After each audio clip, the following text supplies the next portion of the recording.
And the chair of the steering committee is Bwana Engineer Kiplagat from the Ministry of Agriculture, who I'm sure some of you as researchers, you should write about him. He's a great champion of agroecology.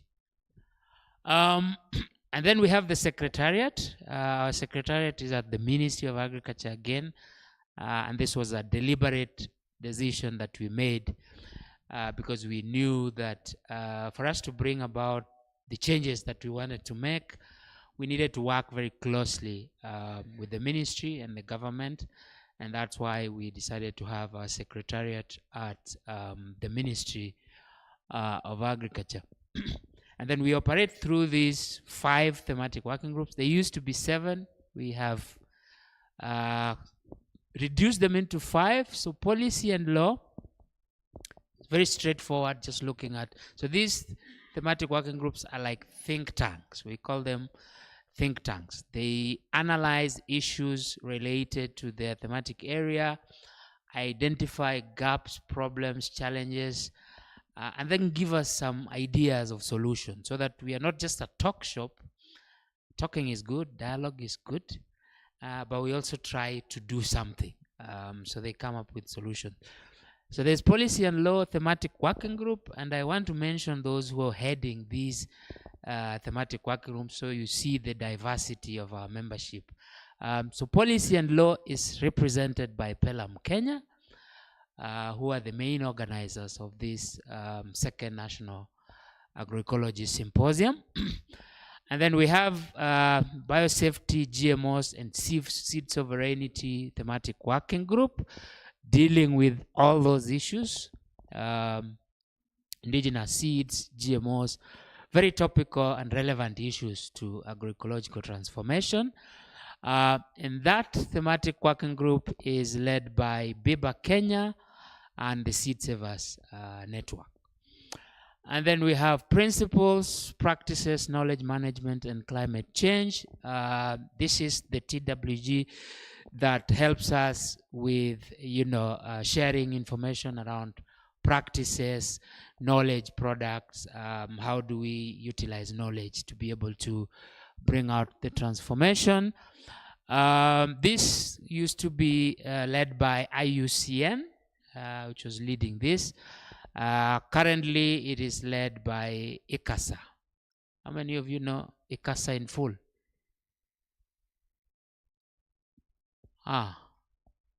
Okay. Anthony, tell them, what is ICASA in full?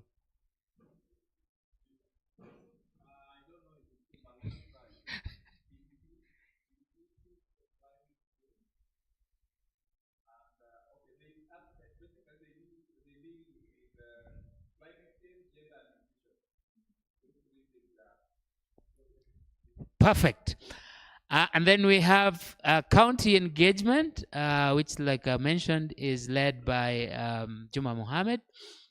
And the idea here is agriculture is a devolved function. So many of the things that we are talking about in terms of implementing the National Agroecology Strategy would essentially happen at the counties. And so we need to engage very closely, work very closely with the county governments. And then we have the private sector consumers and markets thematic working group, just looking at what are some of the challenges facing private sector, how can we leverage on the power of markets and consumers to be able to bring about the transformation that we want. So essentially the focus of this side event was to share with you what are some of the steps that we are taking to implement this strategy, which has these 5 objectives, and then those 5 objectives have strategic focus areas and activities under each. So there are very many. I will just highlight a few that we have prioritized and what we are doing, and so how can we work together. This is the process that we followed in terms of developing that strategy, which was launched in November last year. And I wanted to share this so you understand what is the role and place of ISFAA in terms of the implementation of the strategy.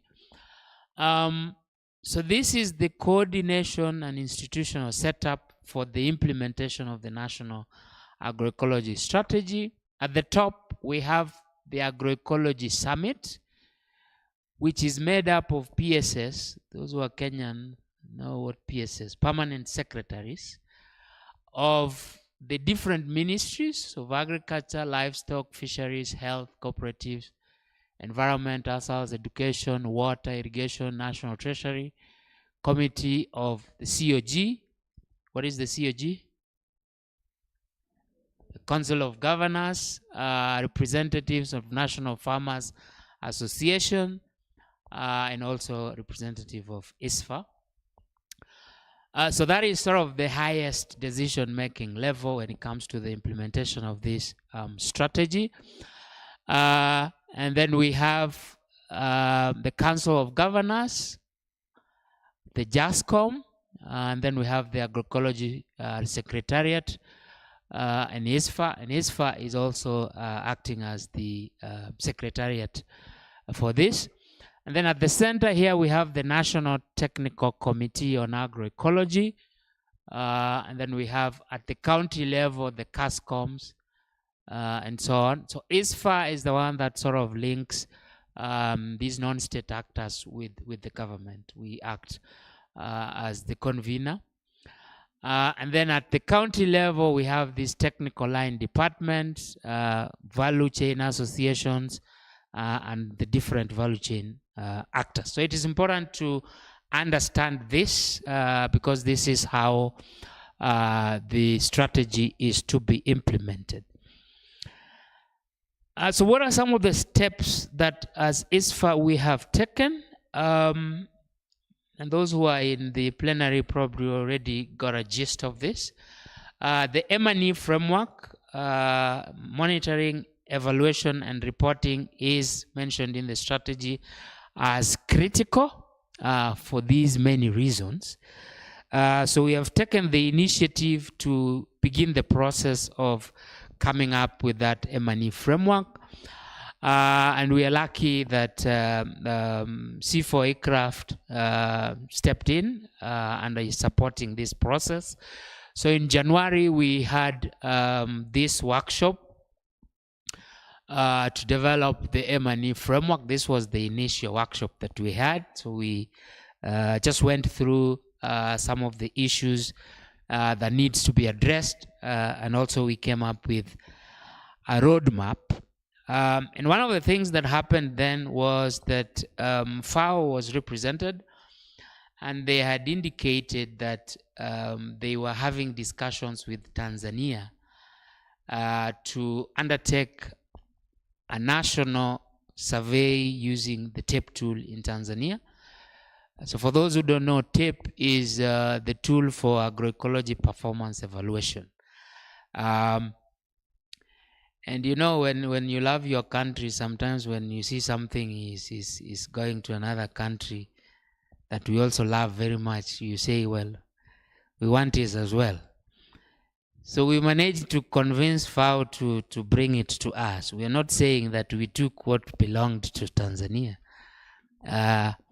But anyway, so they agreed that because we had developed this strategy and we needed some sort of baseline information to be able to know and measure progress, so they agreed.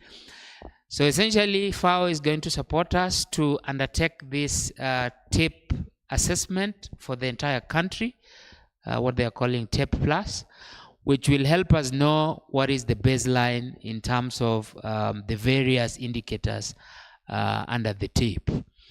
And so those who are wondering why TAPE and M&E, I picked this from the FAO website.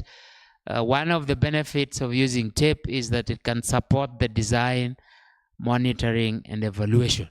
And that's what we are using it for. So this was the sort of timeline for the development of this M&E framework. We are a little bit late, but we're still within this establishment of the task force. So we hope to have the task force set up by end of this month, July, so that it starts work probably beginning of August. The other thing that we're doing is we're developing this agroecology extension and training manual. And if you look at the strategy itself, research, innovation, training, and co-creation of agroecological approaches is one of the focus areas. And strengthening extension and centers of excellence with all these activities is also in the strategy. So we picked that and we thought, and especially given all the challenges we're having with extension, we thought that it would be a good thing to, number one, develop this extension and training manual, because this would then allow us to engage, train more agroecology extension officers in agroecological practices and approaches, but also then use it to engage with the research and universities and other training institutions to see how best can we mainstream agroecology in our education and training system as well. So this was the inception meeting that we had at Kilimo House, led by our own Grace Mugo, who is here with us. And the process is continuing. We just sent out a call for applications for a consultant to help us with the process. So we hope that by the end of the year, we will have finalized the manual, but then the next step is using that manual to be able to build capacity, train as many extension officers as possible, and engage with our research and training institutions on how best to mainstream agroecology in the education system. The other area is catalyzing county domestication. Like I mentioned, agroecology is devolved, so essentially the rubber meets the road at the county level. But it's also, the strategy says that we should be able to support counties to domesticate and implement the National Agroecology Strategy. So what are some of the things that we are doing in this regard? And I think this was already also mentioned. Mr. Umbalo mentioned that we are developing this county level implementation guide to assist counties to be able to much more quickly decide what type of pathway they want to go, whether to develop their own policy, action plan or strategy or regulation or law. But essentially the guide will have several components that would then make it easier for counties to quickly domesticate this National Agroecology Strategy. So this is a workshop that we had led by Pelham Kenya with support from Porticus. Porticus Foundation is supporting that process. And that's the draft is still being worked on, but those are just some of the things that we will cover or that are covered under that draft implementation guide. The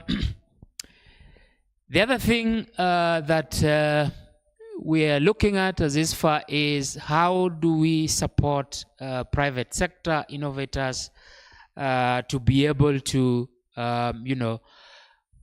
because we always tell our farmers, you should go for alternatives, but do they have these alternatives? And are entrepreneurs, innovators able to innovate, come up with products, have these products registered, and so that they are available in the market to be accessed by our farmers. So this is in the strategy, and one of the things that we decided to do with the support of Biovision Foundation, together with Ofimac. How many of you know what Ofimac is?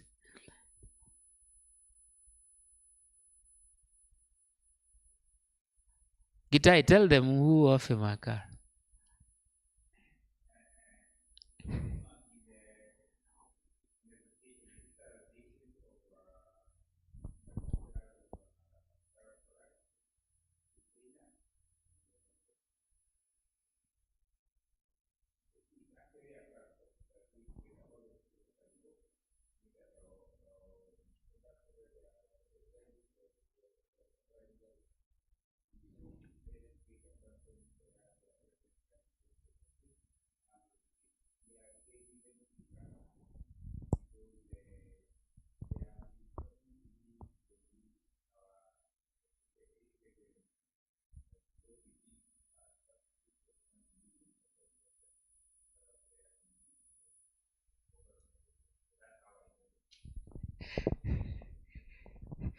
Thank you very much. So Ofimac, it's an acronym for Organic Fertilizers and Input Manufacturers Association of Kenya. And Ofimac actually is a child of ISFAA. Ofimac came out of discussions and interactions from this thematic working group on private sector, consumers, and markets. So that's how they, having discussed, and that's why I say these TWGs of ISFAA are our think tank. They analyze the issues, address, and find solutions. So out of this thematic working group, Ofimac was formed, and we're very happy that they are growing. Of course, part of what they hope to do is address some of the challenges facing, people in that sector, including what Gitahi is saying. How can we ensure that subsidies are also given to organic fertilizers and other products? So this is a policy brief that we developed and we launched it. And essentially it was identifying some of the gaps, bottlenecks that they are facing, but then trying to find solutions. So we had KRA, PCPB, KEBS, many of the regulators trying to collectively see what can we do to ensure that we create an enabling business environment for organic inputs and organic input manufacturers. One of the things that came out is, sometimes we blame regulators, and I think sometimes we are so hard on ourselves. We take the us versus them approach. But what came out is that this is still new also for the regulators, and that they're also still learning. So essentially that's an opportunity for us to work together, build their capacity, and so on. But also that some of the challenges that they are facing is because of how some of these inputs are categorized. So there's a lot of things that we need to do, but this was one good step that we had. So we are looking at these challenges and seeing how can we collectively address them. And this was the launch. The other thing, and this is the last slide I believe that I want to share with you, is we are operationalizing this coordination and institutional structures. We have some funds from Porticus Foundation to set up some of the key structures here, like the National Technical Committee on Agroecology, the Agroecology Summit, and at the county level, of course, also working with PELAM and using the county level implementation guide to ensure that as many counties as possible set up their own agroecological policies, strategies, or action plans, and that they have put in place measures to ensure that those policies, plans, action plans are being implemented. So lastly, there's still a lot more to be done, and we're hoping that through such sessions where we share what we're doing, we can work together. We can identify opportunities for harmonizing what you do, what we do, national, county, private sector, and all the players involved. One of the areas that is critical is, of course, the sensitization and awareness creation, advocacy to ensure that the people know about the strategy and that they are doing something about it. So this is an area that we are open. If you want to partner, collaborate, target any stakeholders, we are open to that. The domestication is another area. We are riding on this guide for domestication, which we hope to officially launch next month at the Devolution Conference where's the Devolution Conference happening? Yes. So you're all welcome to Homa Bay as we launch that county domestication guide. Extension, training, research, capacity building, very important area. We're hoping to use the extension and training manual. But of course, there are many other opportunities that we can work together in terms of that. Support to private sector and entrepreneurs. Again, a lot of challenges that they face. We might need to relook at some of the rules, regulations related to that.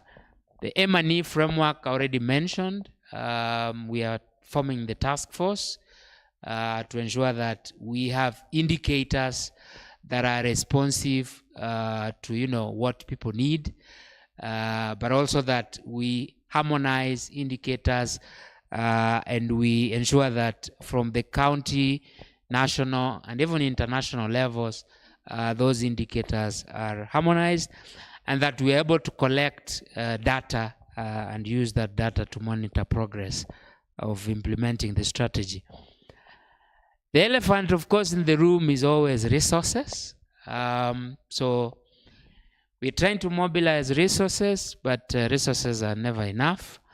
But we believe if we have, if we know what each of us is doing, we can avoid duplication of efforts that sometimes leads to a lot of wastage. But of course, the government can put in some money through budgetary allocation, that is both at national and county level. One of the things that we are hoping for, and is in the guide, is that can counties allocate maybe a percentage of their budget to agroecology and other, innovative financing mechanisms that can help us fundraise. But otherwise, these are just some of the areas that, as ISFAA, we feel we could be able to work together and partner with you. Thank you very much. I won't mind an applause.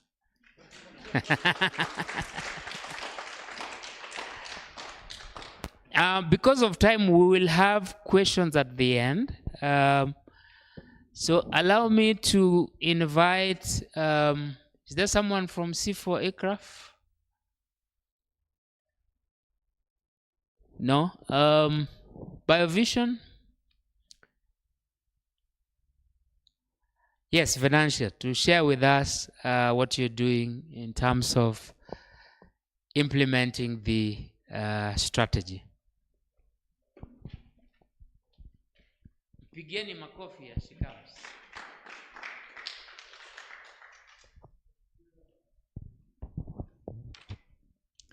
Thank you, Martin. Good afternoon. How many minutes do I have? 5. So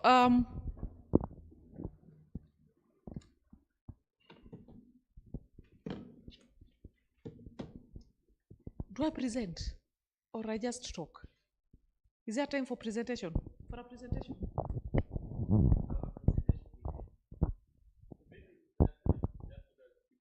Because of time, yeah, we are running out of time.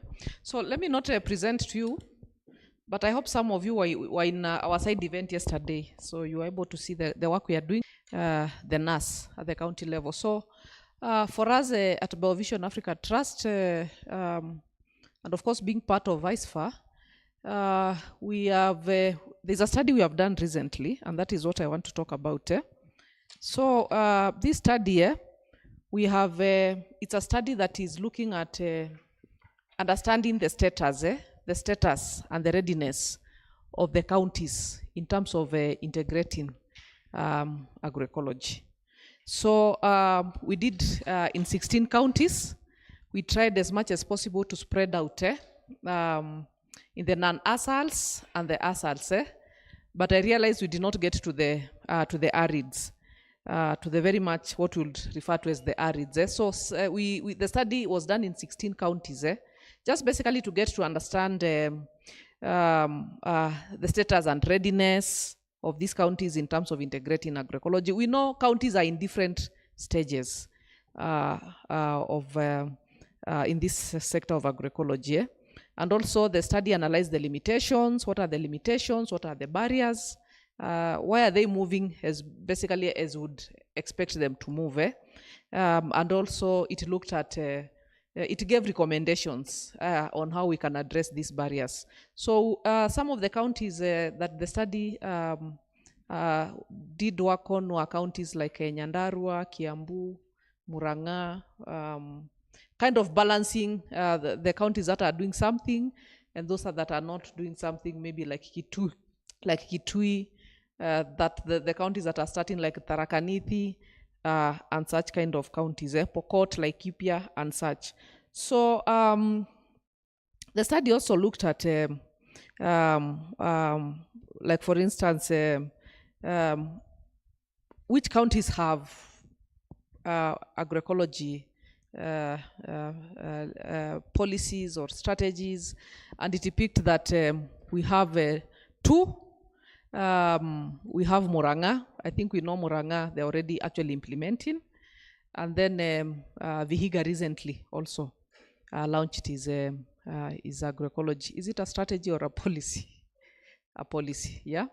And then of course, the majority of the counties that we collected data are waiting for the cabinet approval or the assembly, basically. Yeah? So I think there are those two stages, cabinet and assembly, if I'm not wrong, or whether they are done together. But so counties like Nakuru, I think you've heard from the Nakuru colleagues that they are waiting for, no, not Nakuru, sorry, Makueni. The season also for approval is Bungoma, Embu as well, Meru, Tharaka Nithi, and West Pokot. Then some counties are in the draft process now, like Nakuru and Kakamega. And then we picked others that have not yet started, like Kitui, Nyandarua, and I think like Laikipia. But as I'm presenting these results, they have not yet been validated to the last stage. So maybe some counties will say, no, you have reported the wrong information and such kind of a thing. But we are still going to share with them and ensure that we are getting the right information from them. But then again, this study also looked at how have the counties embraced the agroecology principles. And I just want to pick on the principles that they are doing poorly. And maybe just pick on others that they are doing well. So the study looked at, reviewed their policy documents that have any element to do with agroecology, and then it was looking at how are they embracing the agroecology principles. And one of the principles that actually is doing very poorly is the social values and diets. It's doing poorly, and also this principle of connectivity.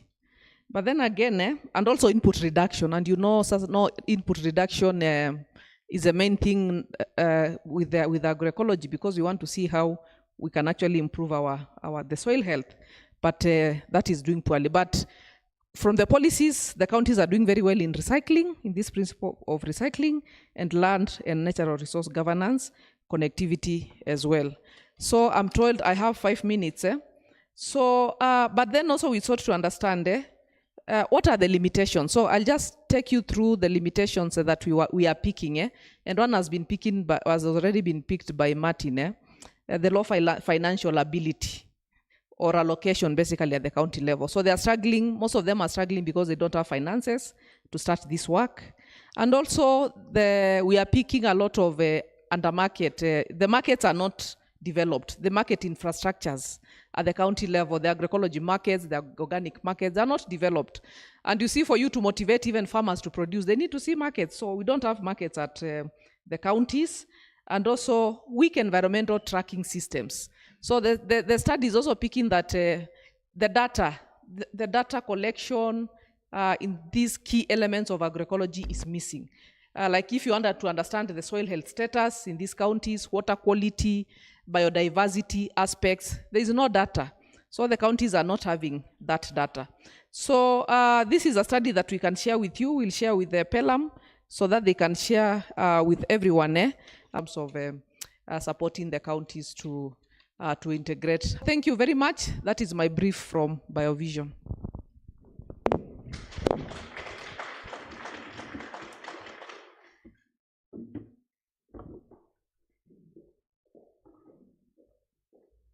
Thank you very much.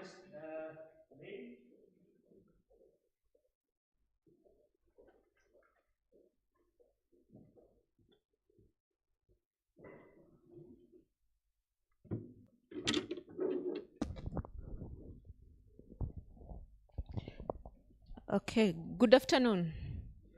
To finish up within the 5 minutes. PELAM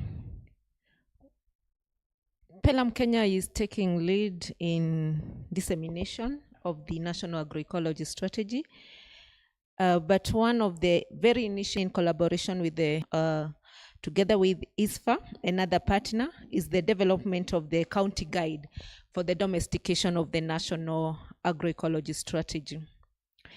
That the guide has really been emphasized on the content in the morning by Ombalo, and also Martin mentioned about it, so I'll not dwell so much on it. Form we have shared with partners and the technical working group to give their input, and we are looking forward to launch it during the Devolution Conference in Homa Bay next month. So in terms of supporting counties to domesticate the National Agroecology Strategy for formation, we are currently working with Nakuru County.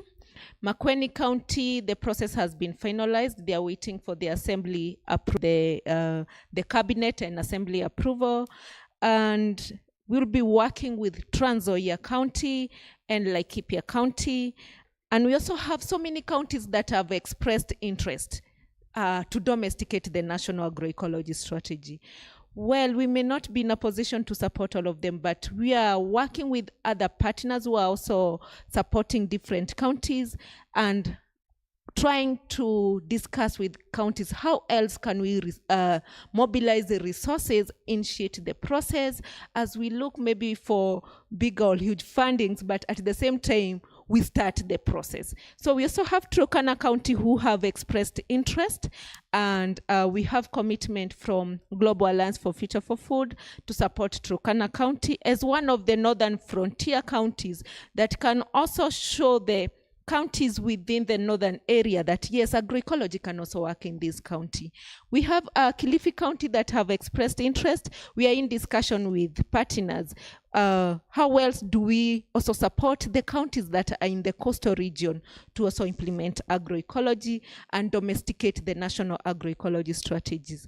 We are also calling port partners to come on board and support the counties that are expressing interest to domesticate the national agroecology strategy. We have Murang'a County that are already implementing, and Vihiga County who are already implementing, and we are currently working with Vihiga County to kick off the process of implementation, which they have already started with different stakeholders, but we are looking forward to bring stakeholders on board and commit on the activities that are in the implementation matrix, that yes, we are going to take lead on this, and we'll be also reporting the steps that we have taken. We're organizing a forum in the month of July. At the same time, as Pelham Kenya, we are taking keen in organizing forums in which we can disseminate the National Agroecology Strategy. This second National Agroecology Symposium is just one of the forums that we have organized, but also we are looking forward to have a side event in the Devolution Conference, and dissemination of the National Agroecology Strategy will be one of the focus area, as well as other counties sharing the steps that they have taken in terms of domesticating the National Agroecology Strategy. We'll also, in this year, focus on trainings, the farmer trainings. We have programs that are supporting farmer trainings, like the Knowledge Hub for East Africa, which will be supporting farmer trainings. But also we have support that will focus more on training the extension officers on agroecology, and we are looking forward to have the extension manual on agroecology finalized upon it and be a form of dissemination. But we have funding that we can kick off the trainings of extension officer on agroecology with the focus on agroecological practices in pest and diseases control, issues to do with water conservation, soil health aspect, and the list is long, but we'll do our best and prioritize in-depth or a training that will be comprehensive enough for extension officers. We have a line of activities linked to the implementation, but one that I want to emphasize is on the learning and the benchmarking forums that we have been holding and will be holding. Visit or having counties peer-to-peer learning. We have counties that are more advanced in implementation of agroecology. For instance, Murang'a and Vihiga. How can other counties learn from this? So we are organizing learning forums, and this month, end of this month, we'll have Trans Nzoia County and Laikipia County visiting Murang'a County. And then we'll later in August, we'll have Trans Nzoia visiting Vihiga for just having the peer-to-peer learning among the county, focusing on the agroecology aspect. As I finalize, I want to mention that having agroecology demonstration centers is very key. All centers of excellence as identified in the National Agroecology Strategy. We will support one county to establish a center of excellence in agroecology. We have not settled which county, but we'll be working together with ISFAA and partners to identify which counties has more potential to hold or to be the host of the Center of Excellence for Agroecology. And finally, Murang'a County, we are in discussion with one of the funding partner, the Global Alliance for Future for Food, on supporting the digitalization of market within the county, supporting trainings on participatory guarantee system to ensure that there is certification of agroecological products, and we'll also have campaigns and awareness creation on food production and health, as we target to have school feeding programs within the county to address the malnutrition in some areas of the county. So in brief, that's what Pelham Kenya is activities that Pelham Kenya has implemented. Thank you very much.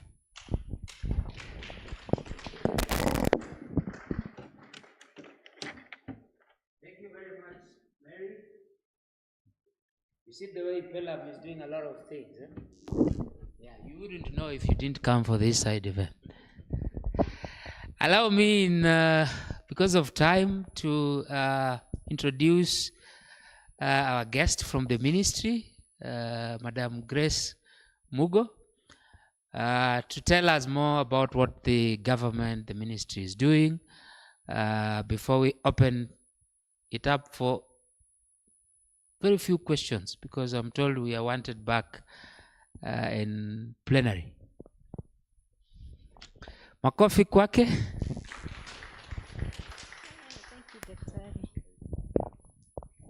Thank you so much, Daktari. All protocols observed. Good afternoon. Yeah, I'm standing in the big shoes of the chair of ISFAA, Engineer Kipragat, who has been tied up in the office on other issues. And I just want to just mention what we've been doing as the Ministry of Agriculture and Livestock Development, together with the rest of the partners who have spoken ahead of me. And you know, when you speak last, so much has been said, and we really appreciate the collaboration and partnerships with all the extension service providers and other stakeholders, both public and other stakeholders. The ministry also, in terms of issues of agroecology, this strategy also was domiciled also on some of the other policy instruments like the Agricultural Soil Management Policy 2023. The two documents speak so well to each other, and through the ministry there has been formed a Kenya Fertilizer and Soil Health Steering Committee, which is now in place. It will be meeting next week to make a 10-year plan on the issues of soil health. You can imagine this will be a very rich document where all the stakeholders can also tap in to look at our soil and see how we can improve our soils, because we realize the soil is the basic. So most of what we are looking at here is the soil health. Once we are through with the soil health, we are able to increase our productivity, we are able to be sustainable, and we are able to take care of the future generations to come. So there will be a 10-year action plan. The meeting is taking place next week, and we know it will bring this to pass. Also, together with when we are developing, there's something I didn't mention about the Kenya Agroecology strategy. We have the Kenya School of Agriculture, which is one of the institutes within the ministry. The institute is part of the key actors in the development of the agroecology manual, and they promise to do a module that they will be learning in their campuses on agroecology, so that to mainstream it, so that the extension service providers who will be going through the training will also be able to tap on issues of agroecology. And I think that will also give us a boost. The ministry is also in the process of development of the agricultural soil management bill, so as to implement the agricultural soil management policy 2023.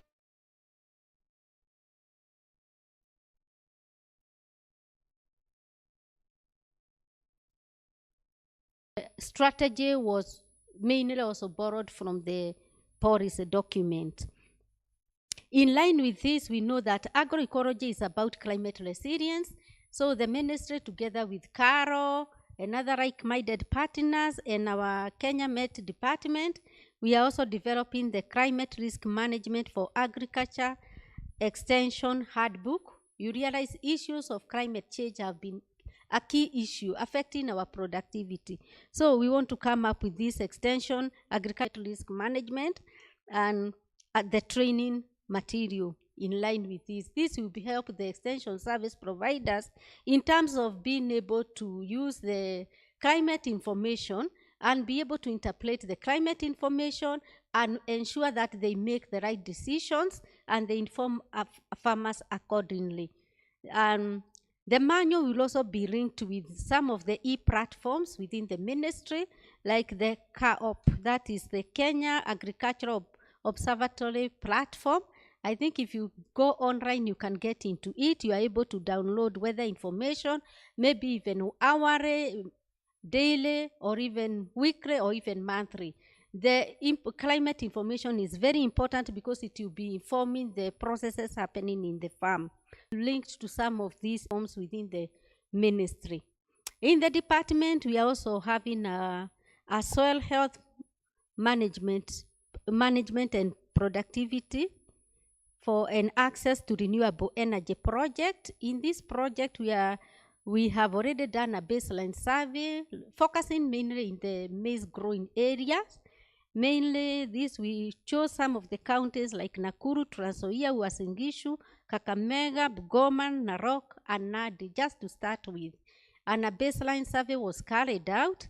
We also carried out soil sampling and testing together with CARO, and the results of soil fertility, use of manure, use of renewable energy for agricultural production. These are issues so pertinent to our strategy.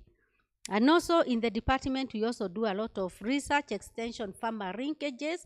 That is, you find that there is so much in the research area, and that there is a big disconnection between what is in the research and what the farmer has. So the Research and Innovation Directorate has that mandate of downloading what is in the research and being able to disseminate the extension service provider who are able to link with the farmers to get the technologies, innovation, and best management practices to improve their productivity, as well as ensuring that we do the productivity in a sustainable manner.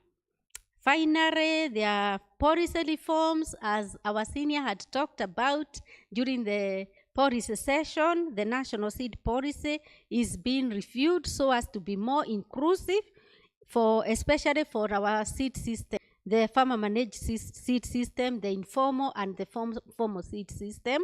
It's making it more inclusive, also in terms of including youth and women in the policy document, and also the conservation, access, and benefits sharing of plant and genetic resources for food and agriculture is also being reviewed to be more inclusive. So thank you. I think that is what I can say in those few minutes. Thank you so much. And we really appreciate what is happening, what each partner is doing. Kindly keep working. And I believe in years to come, we will be able to have transformed our food system to what is required. And the soils will be good and the productivity will also improve. So thank you so much and God bless you.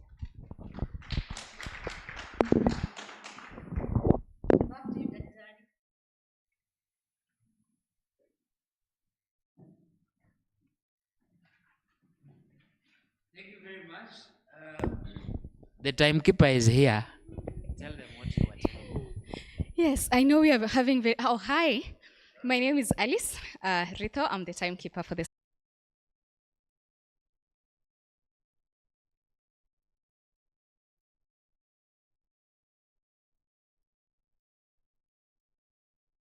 That could be put together to define what agroecology is. Because at the end of the day, we have to guarantee the market that the product we are selling as agroecology product is truly agroecology product. So that guarantee system, if it's missing, will also miss the market part. Thank you very much. Thank you very much. And I think what we have said is that you are not leaving us.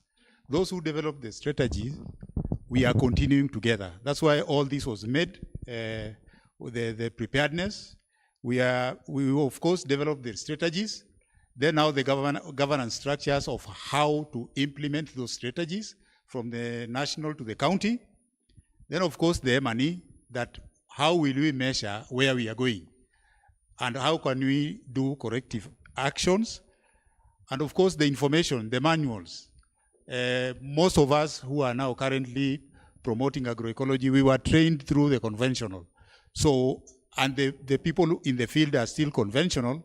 So that's why we are developing the manuals to ensure that this information goes up to the ground. And of course, when counties develop their strategies, a guide has been prepared, the one that will be launched in Homa Bay, to also help the counties domesticate the national strategy. So this one ensures that our strategy, the ones we launch, does not remain in the shelf, but it will be implemented. The plea here is that don't leave us. Us means stakeholders in agroecology, that once it was launched, everybody goes away. It remains with the government that there was a strategy. Finally, and I think somebody talked about ourselves. This year we are doing seed fair the Indigenous Seeds and Culture Fair. That will be happening in Laikipia, which is now Asal. And we'd like to see a lot of indigenous and cultures about livestock and the arid area, so you are all welcome. It will be done in Nanyuki. It is a 2-day event, and we welcome everyone to see the cultures and our traditional foods and our seeds and the way we preserve them and the way we hope to continue having these seeds rather than waiting for the ones that we are afraid of. You have seen a lot of GG something, eh? So we want to continue with our indigenous, we produce them and we market them and ensure that we remain healthy and we live long. So thank you very much, our partners, and thank you, participants, for coming, and let's work together. Thank you very much.